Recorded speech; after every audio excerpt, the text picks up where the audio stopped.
Change takes time, growth takes work, but showing up every day is progress. This is the 365 Proof Podcast, where we share real stories, honest conversations, and practical insight from mental health experts, addiction specialists, and people living the message. If you're looking for guidance, inspiration, or real insight into recovery and purpose, you're in the right place. Hey, everybody. Welcome back to the 365 Proof Podcast. I am your host, Daniel Phyfer.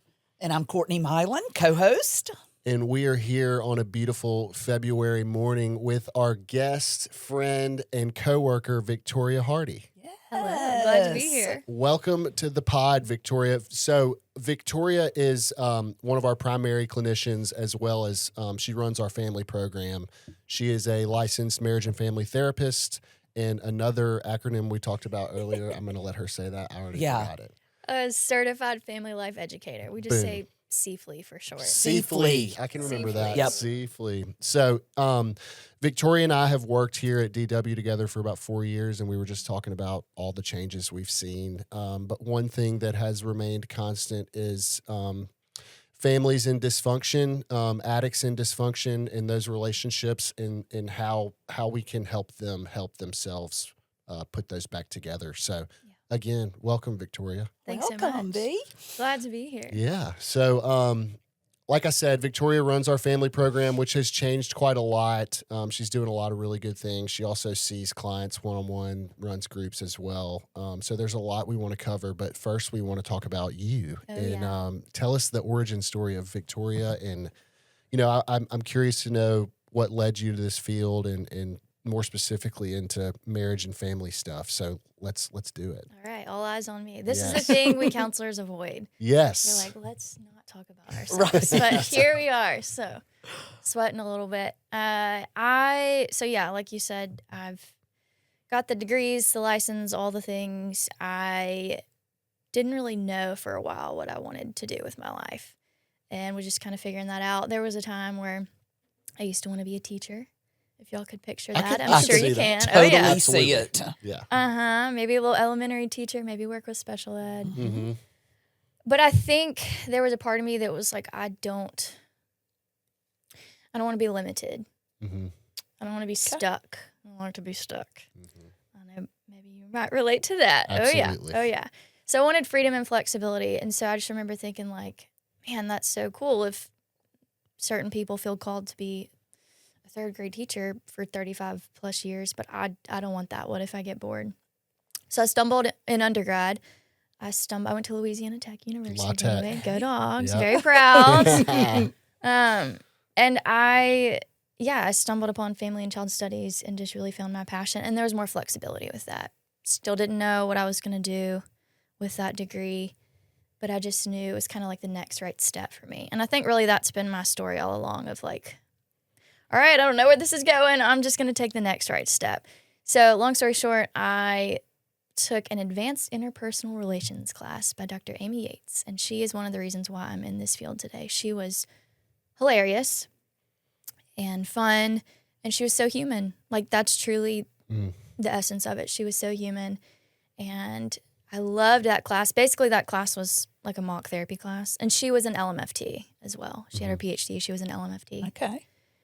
So I went to her afterwards once, and I was like, Dr. Yates, I love this. Like, I've got to have more. I will take this in the summer. I'll take this as an elective. And she said, Victoria, the only thing left to do is go to grad school. And I was like, okay. Perfect. Yeah, great. Lovely. So found program there. Anyways, I graduated from Southern Miss with a master's and in marriage and family therapy. And I sort of don't like that term.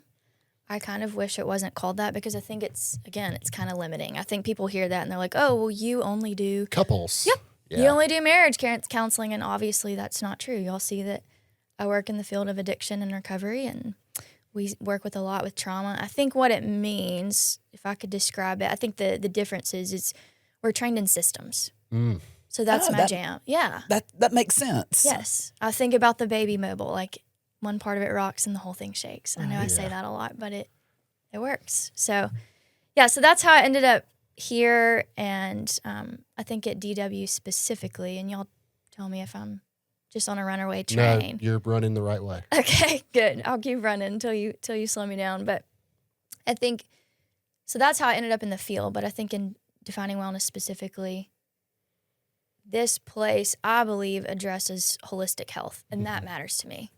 I'm a big values person, right? We know what we value. We can make decisions more quickly, more easily. So I've done the values clarification exercises, all the things that I work with clients and families on. Like, hey, let's know what we value. And I think this place, more than most treatment facilities, is like, we're going to address the whole picture.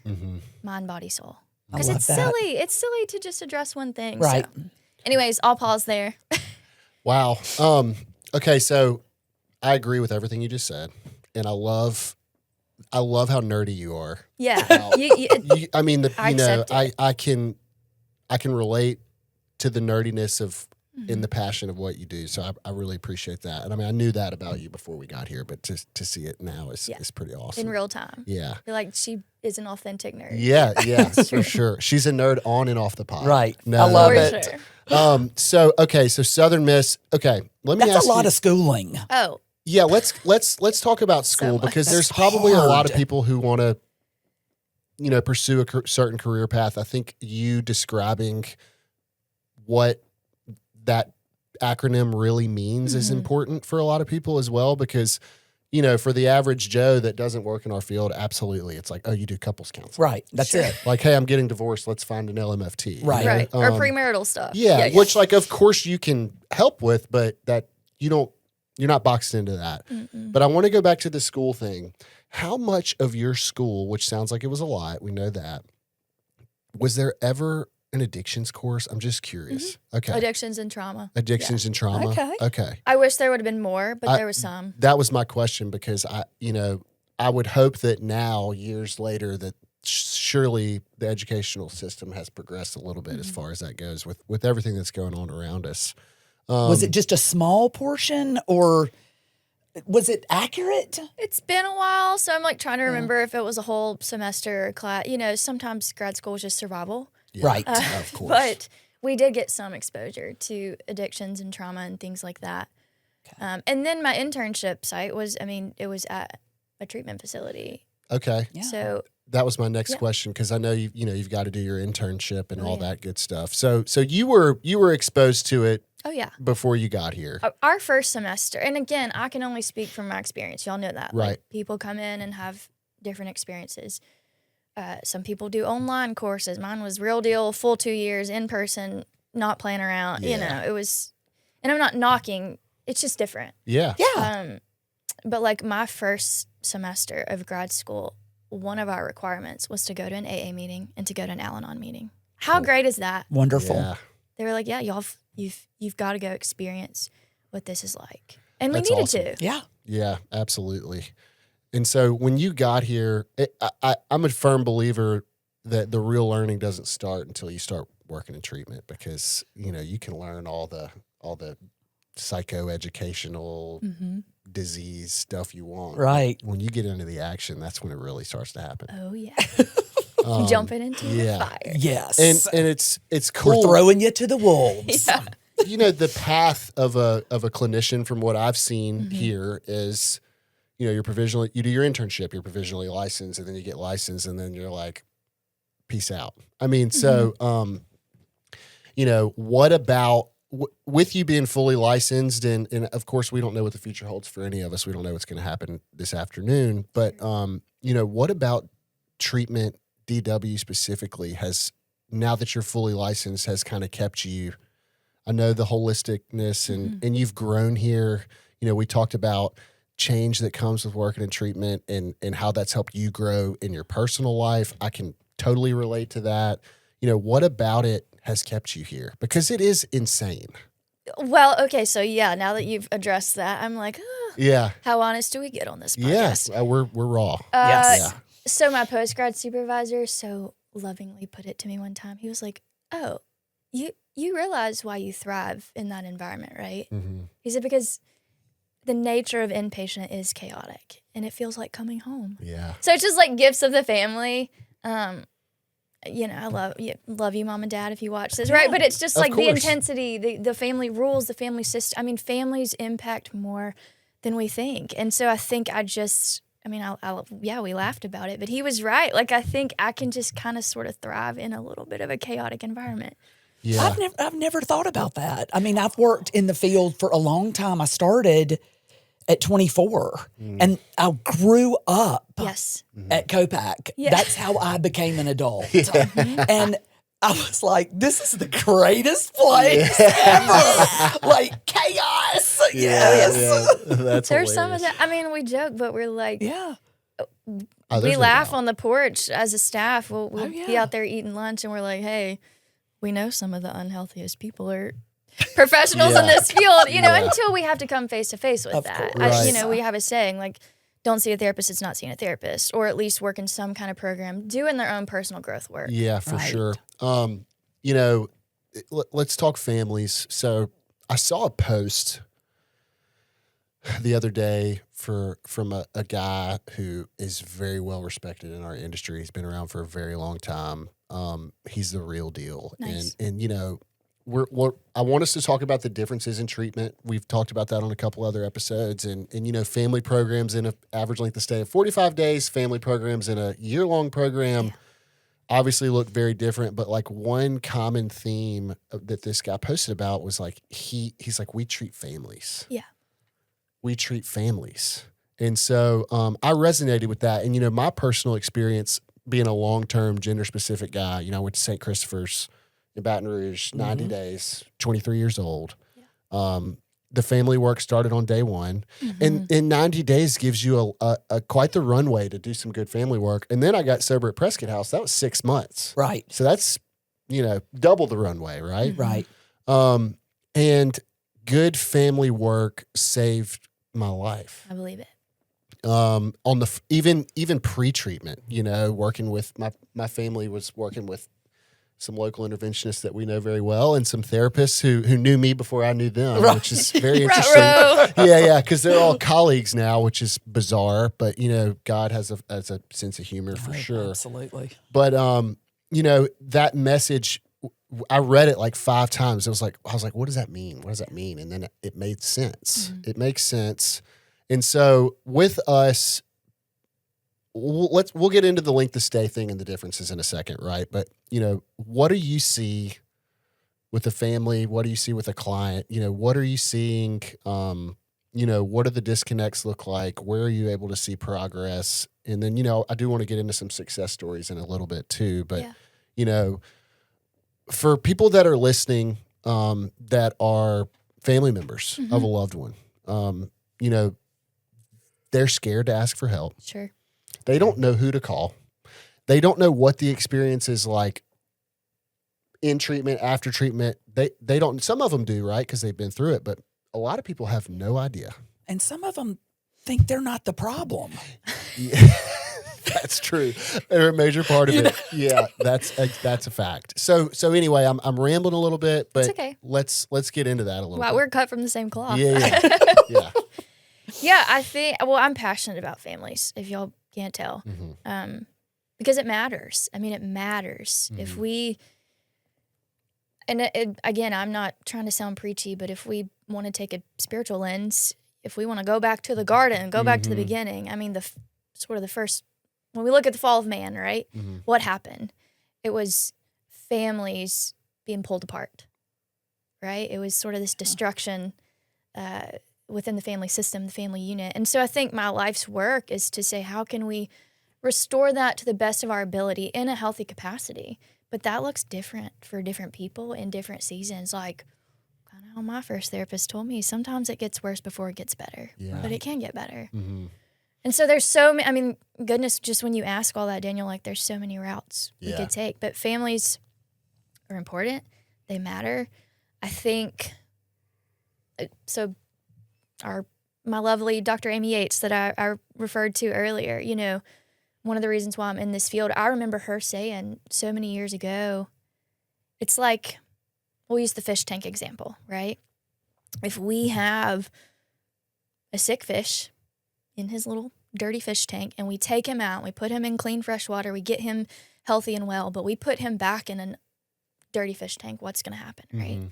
And so I don't say that to blame family members and say, oh, you're all the problem. Certainly not. But when we think about the baby mobile hanging over the crib, we want to think through a systems lens. And that's my goal with the people that I work with in this capacity at DW. Hey, how can I get you to just clean up your side of the street? Mm-hmm.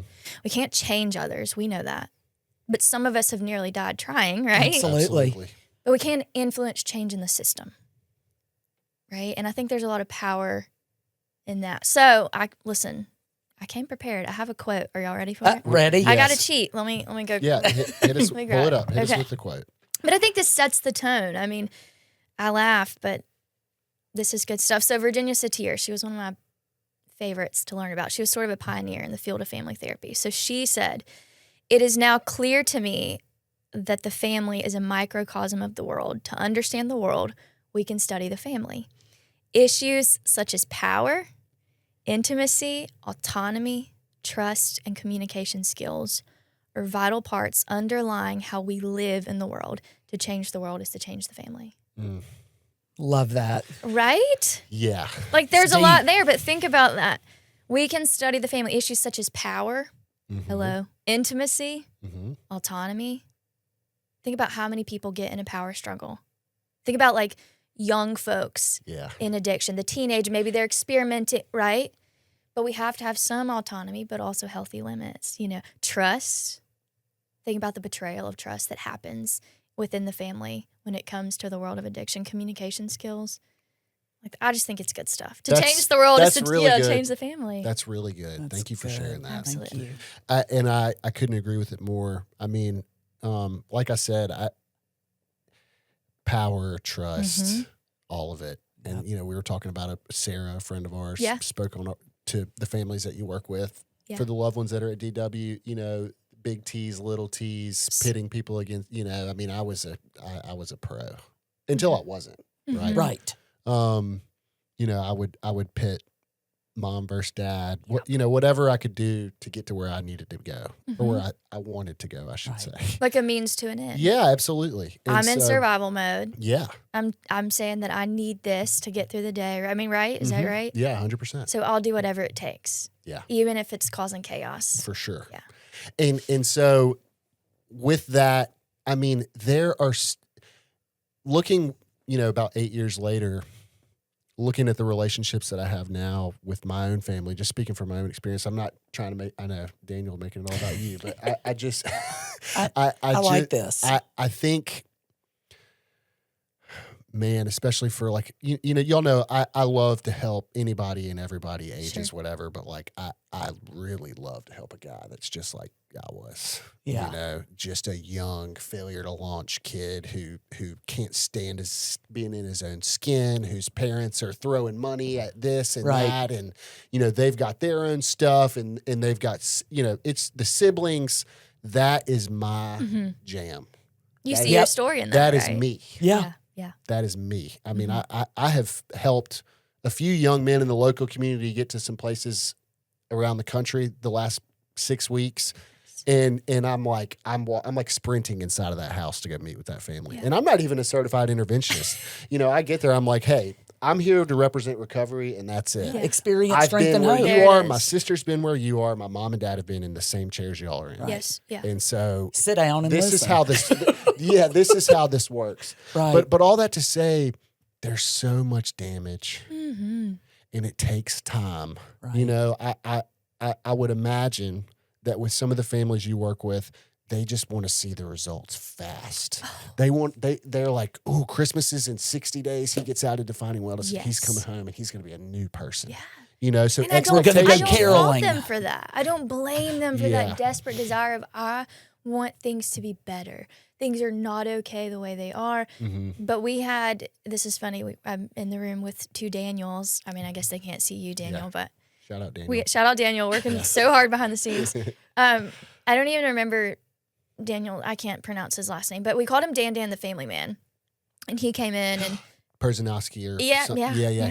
He's a good guy. Do you know Is him? he local? No, he's Like- in Florida. Oh, okay. I don't. He's a good dude. Yeah, Okay. Drew, Dan our Dan the Family CEO, Man. who was recently on the podcast, he brought in Dan, and we just called him Dan the Family Man, and he sat in one of our Connection Corner meetings. I can talk more about that later, but I remember him telling the loved ones, he said, I'm not a veterinarian, and I do not fix your loved one. Mm-hmm. And I was like, whoa.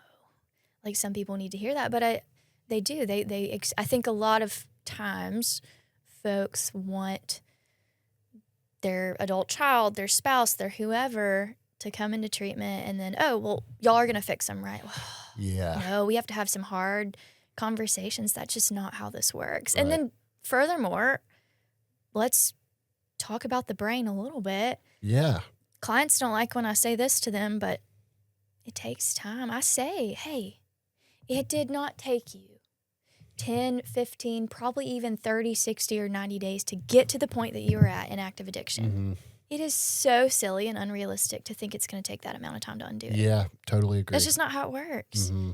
Healing takes time, and so it can be a frustrating process, but it's not like flipping on a light switch. For sure. But we love instant gratification. Yeah, of course. Like, I needed to be healthy and married and children you had to immediately. check the boxes. Yeah. Like, I'm sober. Yeah. I'm ready.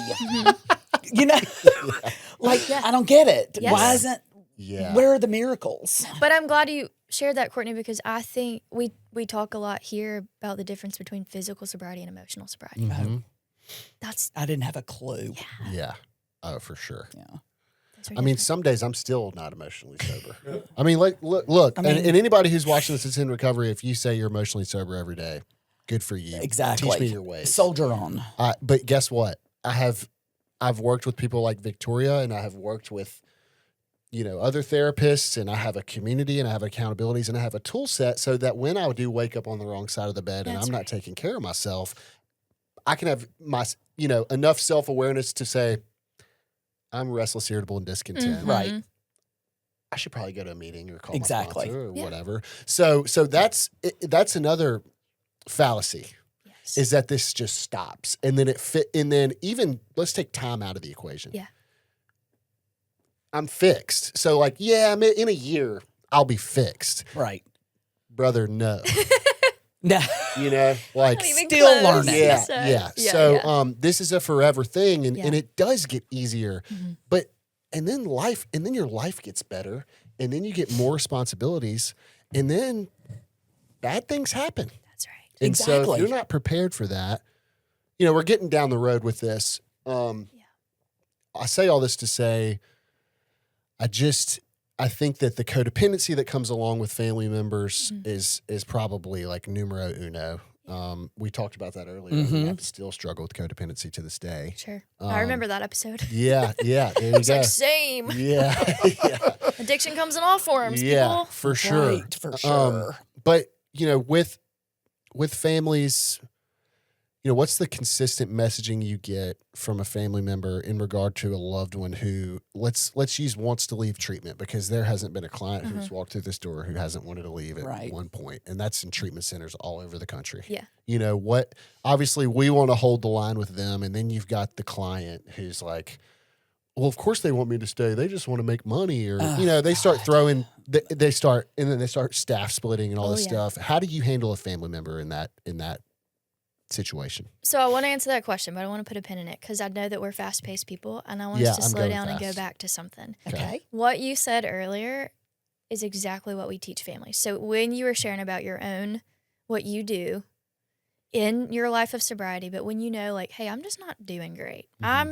You said it best, right? Yeah. What does the big book say? Like, when restless, irritable, and discontent. That's right. Yes. That's right. But I know I need to reach out for help. I call my sponsor. Maybe I'm in therapy or whatever. I'm reaching out to my resources in my relationships, the healthy ones. What that is, I believe, and you all feel free to disagree, but that's emotion regulation and self-care. 100%. Not selfishness, self-care. Active addiction was selfishness. But it's slowing down to say, hey, I've got to check in with myself. I've got to notice. I've got to be aware enough and present enough with myself to know, like, I'm struggling. I don't even have to know all the reasons why. I think sometimes we drive ourselves crazy I know I do, trying to put my finger on it. Oh, yeah. I'm struggling. And here's what I'm going to do to change some of this. Right. And that is exactly what we teach family members, when we're able to work with them, is like, hey, we want you all to be able to practice emotion regulation and self-care.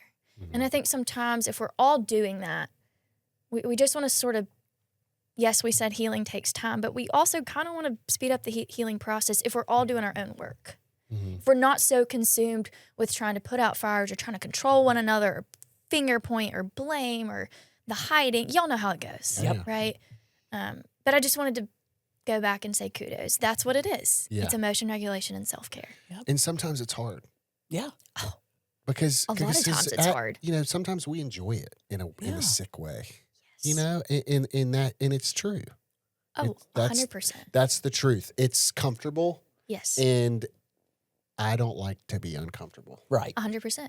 What does Dr. Brene Brown say? She talks about this idea of foreboding joy. Yes. Sometimes some of us are so worried that the other shoe's going to drop. Yep. That we're like, joy feels scary for some of us. Yeah. And she's like, well, really all you're doing is robbing yourself of the joy of the present moment because life is going to life. And hard things are going to happen. You can deal with them when they come, but just try to be in the present moment. So I try to slow down and remember some of these things that I'm saying because it's hard. It is. It is hard. I'm going to wait till the shoe drops. I mean, like it's coming. Yeah. Yeah. And then I'm like, just brace for impact. Lean in to the joy. Yes. And enjoy the moment. Get out of my head. Yeah. Well, even when you said that, Courtney, of lean into the joy, I felt like in my stomach, I felt like an exhale. Good. Lean into the joy. Yeah. What would life be like? You know, and I think just us being transparent about what this looks like from different angles is hopefully helpful to everybody that's listening. But, you know, somebody told me last week, they were like, you refuse to suffer. You refuse to let yourself suffer. Oh. And that's comfortable and that's uncomfortable. It's all the things. Sure. But and that person said to me, this is nothing in comparison to what you went through in your addiction. Right. What you went through to get out of it, what you're still going through, you know. But it's one of those things like we're talking about. It never stops. And, you know, I start to run the show. Things don't go well. And then it's like, he was like, you reduce your life in your brain down to a peanut. He calls it the comfort peanut. And he's like, you refuse to get outside of your peanut. Wow. And, interesting. I'm thankful you have people like this in your life. I am too, for sure. There's the gratitude. You know, that's somebody who has helped me a lot for sure. That's good stuff. Yeah, I think. And we all need help. I don't care if you are the person here in treatment, if you're resistant to go to treatment, if you're the loved one, we all need some sort of help. And I think some of us have messages around that. What is the story that I tell myself if I have to ask for help? Because a lot of us, I mean, listen, y'all, I didn't grow up a therapist. It was kind of like pull yourself up by your bootstraps. For sure. You know, cry standing up kind of thing. Right. And asking for help isn't weakness. Now, it's vulnerable, but it's not weakness. We need help. And again, it just looks different for us in different seasons, but it's not a bad thing. Right. Again, I have to practice what I preach because I don't want to come on here today and just pretend that I'm just so great at all these things. Like, this is hard. Let's admit this is hard. That's what we do in here. I mean, you know, maybe we overshare, but oversharing helps more than undersharing. If you ask me. I think so. Well, I think as long as we're authentic, I think that's what matters. Truly seeking wellness, it's hard. Yeah. This is something I feel moved to say. I'm 55 years old, and the one thing I have learned is you have, like, things happening easy. Okay. Yeah. But doing the work to get to the other side is incredible. And I mean, I was in exercise the other day and it was hard. Yeah. And I was like, you know what? This just didn't for me. And I mean, the trainer was like, it's progress, not perfection. Like, who do you think you are? Like, you're just going to be a rock star in the beginning? Or, you know, helping family members or my own family stuff, my own problems, working through it is where the miracles happen. For sure. It's so worth it. Like these Olympic trainers. Yeah. To to even get there. Right. There's spiritual intimacy in the wrestling. Yes. Yeah. I'm glad you shared that, Courtney. Yeah. Yeah, that's it's good. one of our clinicians here on staff, and I love this. She has a cute little poster. She has all her little pink decorations. She's real girly. I think I know who that is. And in her office, she has a sign that reads, "You can do hard things." And I love Yes. that. My roommate in grad school, that was our saying, like, we can do hard things in Right. this house. Yeah. And it's just such a good reminder. Yeah. Yeah, the things worth having in life usually take a little effort, and that's our relationships. That's our health, mentally, physically, Absolutely. emotionally, spiritually. Like, this stuff, I don't think just comes knocking at our door. I say It each week, doesn't. no, I say each week, and when I lead the Connection Corner meeting, and I've said that twice now. So for those who don't know, that's a Yeah. virtual support and education meeting that we have for loved ones. Mm-hmm. So we would love for you to come be a part of that. if That's you're not open already. to the public. Yes. Yeah. And how often? Every Tuesday, 6 to 7 on Zoom. And I don't want to say it's our version of Al-Anon, but it's our version Right. of Al-Anon. You know, Yeah. again, it truly is. It's not a therapy group. It is a support and education meeting. And I say each week in that we have our little rituals because those are important. Right. You know, we sometimes lose those in this society and this culture, but we have our rituals we do each week. And I tell them, we do a little breathing exercise. And I say, hey, if it's weird for you, let it be weird. Mm-hmm. If it's good for you, let it be good, or somewhere in between. And I'll say, they probably get tired of me saying this. I say it so much, pursue the peace because it's not going to pursue us. Mm. So to me, that fits with what you were saying, Courtney, of Yeah. like, these things are hard, but they're worth it. Absolutely. So worth it. Mm. And yeah, I went through the family program at St. Christopher's. Mm-hmm.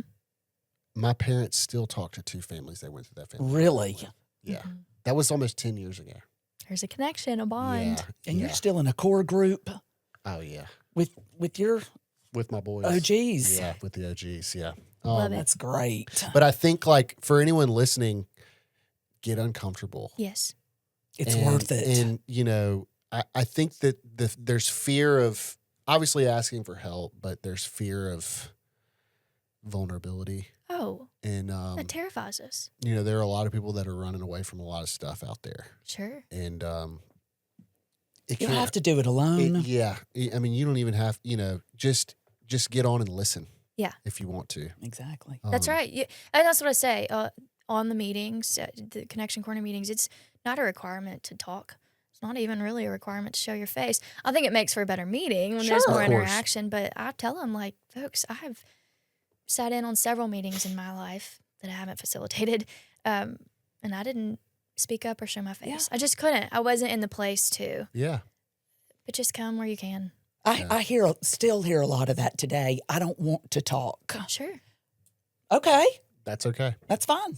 Are you open to listening? That's right. There you go. Yeah. Are And you we open know to that's listen? more valuable anyways. Oh, For yeah, sure. for sure. Half, yeah, that's half the battle right there. Just be where your feet are. Absolutely. I think maybe this is sort of what y'all might be alluding to, but there's shame. There's this real thing called shame Oh, that we yeah. humans have a visceral response to. Like, we avoid it at all costs. And I think a lot of families have this message of like, well, people can't know. And this is not everybody's story. Again, there are always outliers. Some people grew up in it. Some people it's just normalized or the culture or whatever. But for a lot of people, their story is, hey, I don't want people to know. I mean, I've had Right. people be a part of those Connection Corner meetings, wouldn't show their face on the screen, would speak up and say, hey, I came in and locked the door and I made sure the neighbors weren't going to come knocking on the door. I mean, because people don't know. People don't know what's going on in our family, or we can't tell them. I mean, there's so much shame when it comes to Yeah. Right. addiction. And I think that's why, and I know I get a little carried away, I think that's why I take it so seriously to tell folks. I mean, I said it earlier, but addiction does come in all forms. And so I think, and that's probably a protective part of me that's like, why is there so much stigma with substance abuse or like sex addiction or things like that? we haven't even talked about work addiction. Yeah. I mean, that's reinforced Oh, by yeah. society, right? Yeah. That's socially acceptable. 100%. Or, I know we were cutting Food? up earlier. Yeah, absolutely. Mhm. You better believe I'll stress eat if I'm not careful. Oh my gosh. Or just numb my feelings with food or all the accolades and all the things. So I guess I just want even good things like our faith groups. Yeah. Or Exercise. family. Oh, yes. That's a coping skill, right? We Yeah. want people to put that as part of their healthy aftercare plan. And if we're not careful, we can use anything to feel it or not feel it. For sure. For sure. And that's where it's dangerous. So, yeah, that's my little 2 cents on that. I think we need to check ourselves before we just finger point. Now, we need to address some addictions truly are more lethal more quickly. Sure. Yeah, absolutely. So we can be honest about that. Some are more deadly. And what would happen if we really turned around and started looking in the mirror? Yeah. Right. I want to go back to something real quick that you said about we don't want people to know. And so listeners, check this out. People know. Right. I was thinking that. People know, and a lot of people don't really care. I mean, I'm just going to get as honest about this as possible. A lot of people are just kind of worried about what's going on in their life. Some people care too much because they're deflecting from what's going on in their personal life. Sure. But there is a unlimited amount of power in getting to a place where you don't care what they think. There's freedom in that. The surrender. Caring what people think was going to kill me. Absolutely. It kills people. People will go to the bitter end Yes. worried about what people think. Right. And guess what? I remember coming home and going to Kiefer's or Securabana where, seeing all the Northeast Jackson people in this community where people love to pay attention to other people, right? Right. I love it. It's home. I'm not knocking it. Right. It's a part of who I am. Yeah. When I got out of Prescott House for the first time in my life, I was comfortable in my own skin. You just mentioned a mirror. I did a lot of mirror work. Oh, imagine. I came home, I wore it on my sleeve, and for the first time in my life, I did not give, pardon my language, I didn't give a shit. Yes. Yeah. The freedom. And guess what? Those people start to call you and they start to Absolutely. ask you for help. Yes. And then you help them. And then that person helps another person. It's and permission giving. That's how this whole thing works. Yeah. But people know, They know. like you hiding it Mm-hmm. and what you see as hiding, it doesn't matter if they know or not. This is your life. Yeah. And it's life or death. Right. So get better. Let people help you. Yeah. I mean, I just, Let people help This- you. What a statement. I'm so passionate about, in addiction, there's stigma everywhere, but something about the South. Yeah. And, we're all from down here. Right. Like, something about the gossip and the, especially in our community. Bless her heart. Yeah, bless her heart. Or did you hear about so-and-so's husband? He got a DUI on Thursday. All this bless stuff. it. That's going to happen everywhere, Yeah. right? But, man, screw that. Exactly. Yeah. This image management. Image management will kill you. I Mhm. mean, literally, it will. I can't. I mean, I remember going out in Oxford and just like seeing all my buddies and I'm shaking people's hands and all this stuff. And when I get out, I'm like, oh, Yes. because I hated myself Yes. Right. so much. Well, and I'm glad you said so strongly. I can tell you mean it. Like, it will kill you. I have looked at people and said, hey, if the drugs don't get you, the codependency will. For sure. This codependency will kill you eventually. Hmm. And I know that term is, we use that. There's a lot of debate in the field on that term. I know sometimes we Really? just, oh yeah. Oh, yeah. Oh yeah, there is. Because some people would say, hey, these are survival stances, right? Like if we want to take more of a trauma-informed lens, we want to look at rules and roles in the family or messages, we internalize. We do the best we can with what we have at the time, right? Right. So there's pros and cons to all the roles in the family. Hmm. The addict role, the sort of joker mascot, Oh, kind of yeah. always deflecting with humor, right? And these roles, oh yeah, Yeah. Courtney's raised her. For sure. What are they? There's the Joker. Yeah. The Joker. I can't remember all of them, but that exercise was extremely helpful for Yeah. me to associate myself and my family members with each role in that family system. Absolutely. Yeah. Yeah. Yeah, I mean, there's sort of the general ones, and then there's different names for them. Dr. Claudia Black did a lot of work on this. Virginia Satir that I mentioned, she did some kind of survival stances. She would do like the blamer role, the placator role, that sort of thing. But yes, I mean, the ones that we usually look at here, obviously the addict role, we'll call it the addict role, the enabler role. Yes. Is scapegoat in that one? It is. Yep, It is. scapegoat. It Okay. is.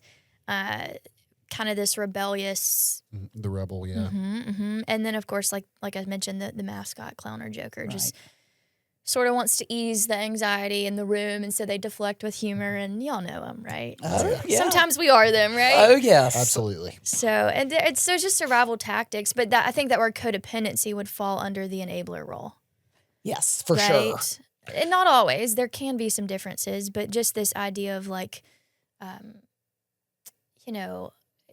just that word image management. That phrase comes up for me again. Or when we think of enabling, though, we think of continuing a behavior, right? So let me give a real life example. So this one kind of cracks me up. Okay. So, and I'm picturing, because in this very same building where we're filming, we used to lead intensive family workshops, and we would do a very powerful exercise where people would get to like put on scarves and like enact these roles and Yeah. kind of say statements from that role. It was just really powerful. And there were families in the room. This is our intensive family workshop, and it's like, wow. Because now suddenly I can see not only the roles that I've played, but the other people and how it all goes hand in hand. So one that I would get very dramatic about is one of my favorite ones. So here, let me just play this role, okay? So this is the enabler role. What's that, baby? They're being mean to you in treatment? I'm on my way. I'm coming to pick you up right now. Right? Like, Yeah. or, yeah, sure, I can cover another month's rent. Yeah. Like, I can handle that. Or, well, I hate to see you so sick, so I'll DoorDash you the wine Yeah. so that you don't get, Right. and again, intent doesn't always equal impact. So I don't fault people. I don't ever want people to look at this through a shame-based lens. I played a lot of roles in my life Yeah. that I thought were good and healthy. I thought I had the best intentions. Absolutely. Yeah. I mean, you love the person, right? Right. Yeah. Yeah. More than life itself, Exactly. Yeah. And you might just love them to death.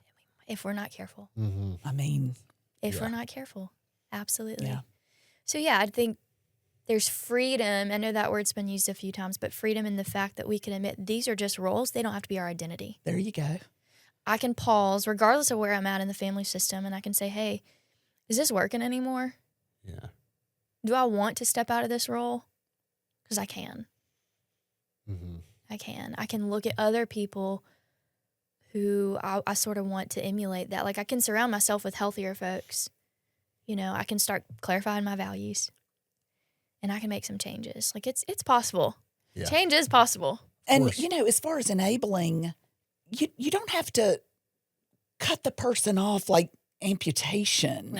Right. That's a lot of people think that. Well, I want to talk to her. I want to, no, but it's just different behavior. We've just got to learn boundaries. and boundaries, Yeah. change There's that B word. the behavior. Yes. Yeah. You can love Yeah. and not enable. Yeah. And I think healthy relationships have healthy boundaries. I think true love, like you're saying, has healthy limits. Like, hopefully we don't let our 2-year-old run into the street. There's a boundary. There's a limit. Yes, there is. Even right? Right. Yeah. Even if they don't understand at the moment that could potentially kill them. Right. We jerk them back from the street and we make sure they're safe and all right and try to I think the same thing goes throughout Agreed. Yes. life stages and multiple relationships. So one big thing that I see is, I recently worked with a guy around my age, grew up in Jackson, and was speaking with some of his family members. And I told them, again, I'm not a certified interventionist, nor do I claim to be. But this was an intervention. Yeah. And, I looked at his family members and I said, look, first off, we could have helped him here, no question about it. He had the ability to go somewhere that was a little bit more intensive, longer term, gender specific. And look, if somebody's not the right fit for us, I'll be the first to say it. Absolutely. So we were kind of off the table. DW was immediately. And so I really wanted him to go somewhere that had a strong family program because they had just lost a loved one about 6 months ago. There was a lot of grief. There was a lot of trauma. And then there was a lot of shame. And one thing, and I'm curious how much you see this, is, I made the comment, you're going to learn a lot about yourself. And then you're going to get to a place where you blame yourself for all of this. And you start to carry more. And it's very important that you understand and listen to whoever you're working with, whatever family therapist, whatever family program you're working, you only know what you know from what you know. Right. Yeah. Right. And me and my family had to go through that. My dad got to a place where he was just like, this is all my fault. Oh. And you know what? He didn't know what. I look at the next generation and I'm like, they only know what they know from their experiences. That's right. And then at the end of the day, love is there. Yes. Right. Yeah. There's no ill intention. Did you make some mistakes? Absolutely. Sure. Does everyone have a part in this? Absolutely. Yes, yeah. But it's very important that you understand that this didn't happen because of you. That's right. Number one, that's a very selfish thing to do. Agreed. Number two, this is a group effort. So anyway, how much do you see, like, what is the phase, like, what does the life of a family member look like? Does that make sense? Is that, like, what are the phases? Like there's disgruntled, angry, and I know it's case by case. Everybody's different. What does that look like when people get to this point and then they get to this point? What do you see a lot of? Well, I think first, along the lines of kind of what you were saying, I kind of wrestle with this quote, so parts of me hate it and parts of me love it, but it's a quote that says, nobody's to blame, but everybody's responsible. Mm-hmm. And I'm like, I like that. yeah, I think I could get down with that. And I think, to answer your question, Daniel, I think it emulates a lot of the grieving process. Mm-hmm. Right? And what do we know about the grief process? Oh, yeah. It's not linear. It kind of is all around and back and forth. But anger is usually present, and denial and bargaining, and hopefully eventually a level of acceptance. And so I kind of see people wrestle through that. Yeah. So it's kind of fascinating actually to watch. I love the view that I get to have of working directly with clients, but also working with the family system, because so much more makes sense in context. But there's so many parallels, and that's what I wish. And they can't always see they're like in it. Like some people are in survival mode. I get it. Yeah. But I wish sometimes they could see how similar the healing journey is, right? So think about for someone who, in addiction, trying to seek recovery, it is the grieving process. Usually, there's a lot of denial.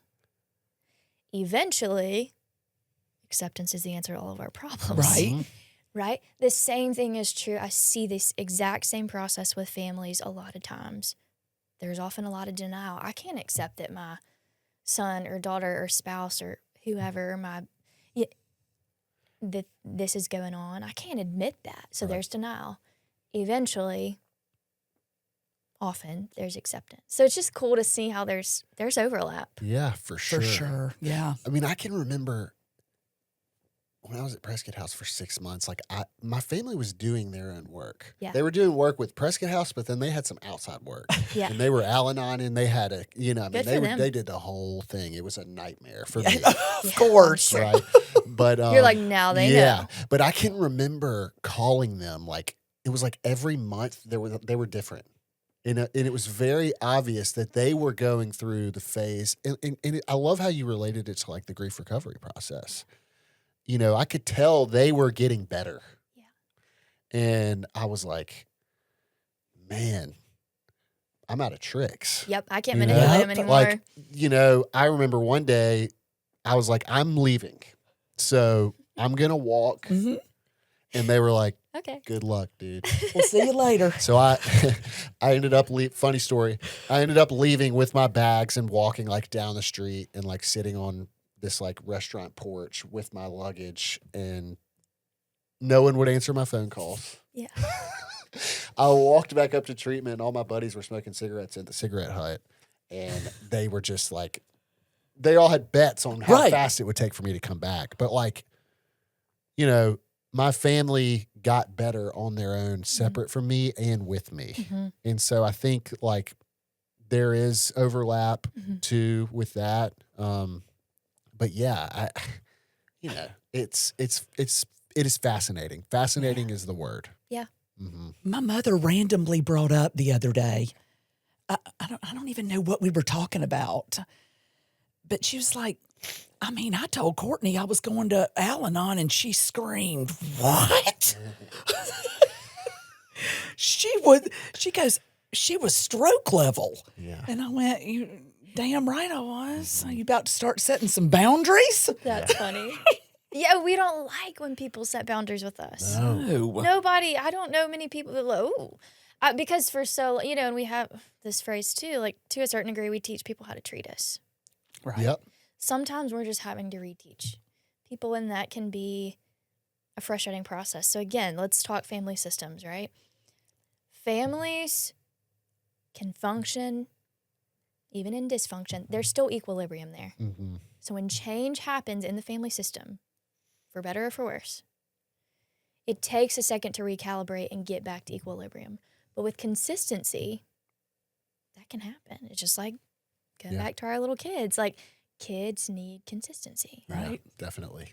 Yeah. And I want to say, we're lucky.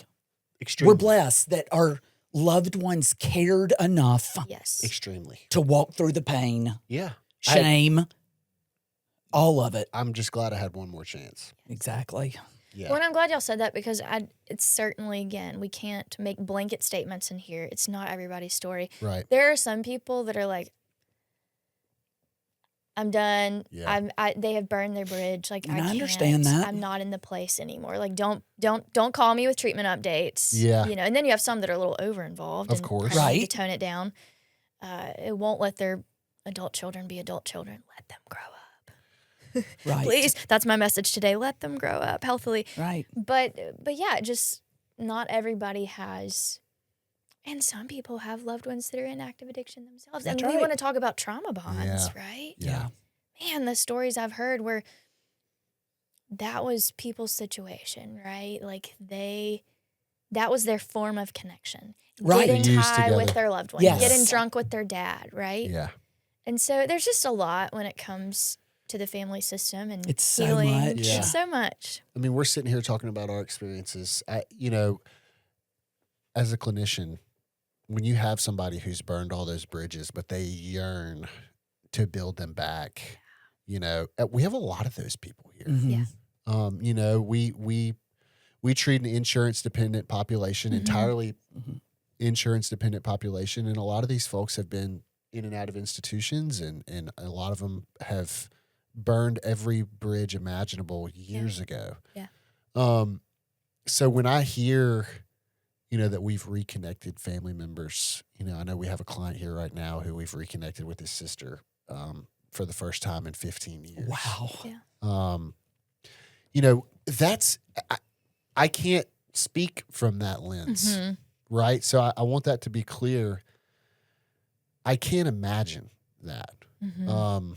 I can't imagine having no one. So let's take a second to kind of talk about that and what your conversations with those clients look like. And because I imagine it's very hard to cling on to hope. Yes. And you need a little bit of hope. Yeah. And I know that the community that they're here with, it becomes their new family. Like, I've experienced that when I felt like I didn't have anybody. Right. But to that level, I've never experienced it. And so, what does that look like, Victoria, when you have a client who has Don't been call estranged me. from their family for Yeah. 5 years, you know, or whatever the case may be. I mean, what does that conversation look like? I know it's always different, but I'm just curious. Well, yeah, I think it depends on the desire of the client. Like, do you want to reconnect or do you not? Yeah. I also think different people have different goals, but you know, I think we could take different directions here, because you ever heard of people like trying to hurry up and jump to the ninth step kind of thing? Oh, Oh, yeah. I got to make amends like next week. So Right. I admit I'm powerless over alcohol. I have a power greater than myself. I came to believe, you know. All right, so I'm sorry. I love you. Now, can I move back in? Or Right. you know? Yeah, so we got to be careful about some of that. Yeah, for sure. Oh, That's classic though. Yes. Very jumping classic. to number 9 is classic. So yeah. time takes time. Yeah. And so I think that's sort of the message sometimes too. But if people are like, hey, I just so desperately desire for connection with people that I love, like, here's the cool thing about family. We could all go around right now and give our definition of family, and it may be a little bit different. Like, what is the actual definition? I mean, sure, it's in some textbooks Yeah. and classes that I took, but I mean, family is sometimes family that we choose. right. Yeah. Right? Agreed. Family of choice. We have had people back in the day do our intensive family workshop. They didn't have blood relatives that were able and willing, for whatever reason, to attend the workshop, so their sponsor came. Mm. Like, that was their support person, and I think that's okay. Yeah, Absolutely. Of course. I think getting them to a place where they can understand, like, you can have a family, you You know, can. and That's right. it can be different than what you think it is. Let's talk Absolutely. about what you think family is and what maybe it could look like. Mm-hmm. Yeah. That's good. That's a Yeah. good question. Yeah. I mean, I'm just curious. Again, we're lucky, like you said. Absolutely. We are. And so I don't take that for granted Right. at all. But I do know that there are a lot of people here who don't have that same support. Right. Absolutely. They don't. So But if you're a family member and you're listening, I would just take the risk. It's so worth it. it's so worth it. It's hard, but it is. you know, Anything worth having is. There it is. yeah. I mean, you know, I want to go back to just, you know, you talked about the work and how the miracles happen in the work, and what was the term you used? Spiritual. You Yeah, said that was spiritual good. something. Spiritual connect. Like, how there's wrestling. There's Yeah. intimacy. There's Yes. spiritual intimacy in Yes. the wrestling. Yeah. I like that. Me too. And I totally agree.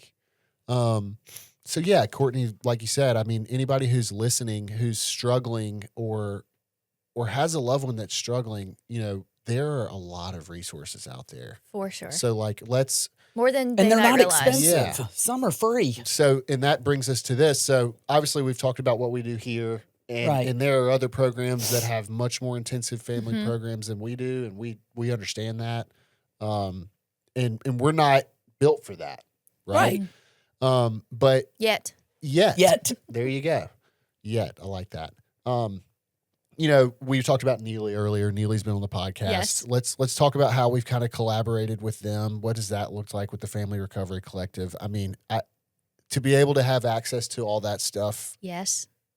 that cheap is kind of a miracle, honestly, if we're being Right. truthful. So, talk a little bit about that. Yeah, so FRC, so we have recently partnered with Family Recovery Collective, FRC for short, and Neely Lyons, who has been on, is sort of the mastermind behind some of that. And so basically she explains it best, but I'll do what I can, but that's an online platform for families. So what our CEO said, Drew came to us and he was like, look, I want us to cover 2 months free for any family member that wants it. Right. I And so love after that, they can just, and that generous. He's like, after that, folks can decide if they want to continue the membership or not. I think it's like $19 something a month. Yeah. And there's so much stuff on there. There's a lot. They do like a lot of expert interviews and things like that. But I think more than anything, and this is what I've noticed in Connection Corner, which is our weekly virtual support and education meeting that I was mentioning, right there in the name, it's connection. Mm-hmm. It's the support, right? And I even had somebody say last night, they were like, I love the knowledge and I love the tools that I've gained, because we need practical things sometimes, Of course. right? We need solutions. And they were like, really just being here together, feeling supported, feeling like we're not alone. That's the secret sauce. Yeah, that's where the power is. Yeah, and so in FRC, it's cool because you can access it 24/7. Right. Right, and so it's just a really cool platform. Really, I would just encourage you. The best way to learn is just sign up and check it out. We can send you the link, and you can go from there because it's a really neat thing. We'll tag that, and then Victoria, if people want to get involved with Connection Corner, what's the best route for them to take? So typically the way we have it structured now is our case managers usually do a family phone call within a certain time period of when a client admits to treatment. Right. And so they usually send the link via email if they can get an email. They can usually send the link that way, the Zoom link. And it's just, you don't need a new one each week. You just use that same one, keep showing up. And the cool thing is I tell folks, you can come to that meeting as much as you want. We had somebody say last night, they were like, I'm so thankful that I'm grateful y'all don't kick us out after four times. Because I challenge people to come at least 4 meetings. Because we rotate through topics. And then we also try to bring in guest speakers. So I want them to hear different voices, different perspectives. But if your loved one, we have folks in that support meeting, their loved one discharged from treatment well over a year ago. And they're still coming. They still show up. Fantastic. Because we all need it. Absolutely. We all need support. We all need a little bit of education. It doesn't stop. No, it doesn't stop. So that's probably the main way. If folks are really, really interested, they could probably shoot me an email and we could get it handled. But, awesome. So reach out, folks, if you need it. Yeah, for sure.